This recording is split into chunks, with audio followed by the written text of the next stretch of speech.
uncover the buzz, understanding, make a din. Hello, dear friends and language enthusiasts. Welcome back to our channel. In today's video, we're going to explore a vibrant English expression that's music to our ears. Or perhaps the opposite, make a din. Stick around to find out what this phrase means, how to use it, and some examples to clear up any confusion. Let's dive in and make some noise about English learning. Have you ever been in a situation where there was so much noise that you couldn't hear your own thoughts? Well, that's exactly what make a din refers to.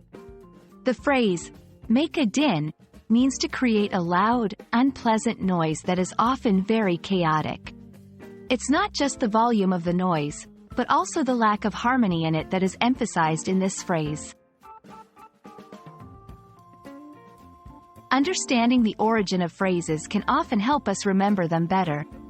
The word din comes from Old English dyn and Old Norse dynr, which both mean a loud, prolonged noise.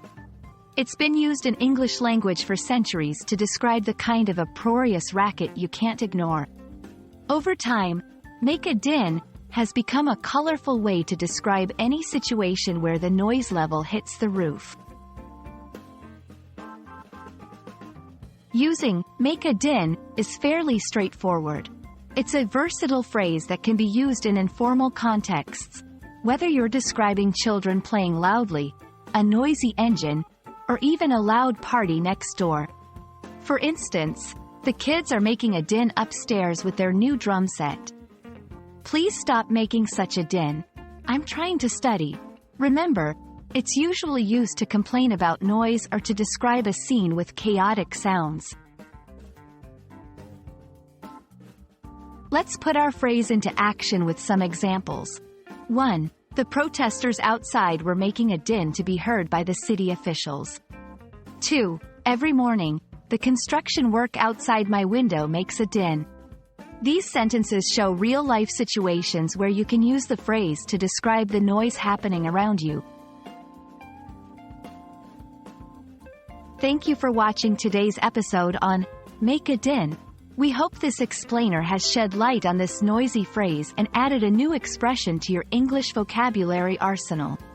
Remember, learning a language is about making noise. The noise of conversation, questions, and sometimes even mistakes. So don't be afraid to make a din with your English. Until next time, keep learning and stay curious. Don't forget to like, share, and subscribe for more fun English lessons. Happy learning!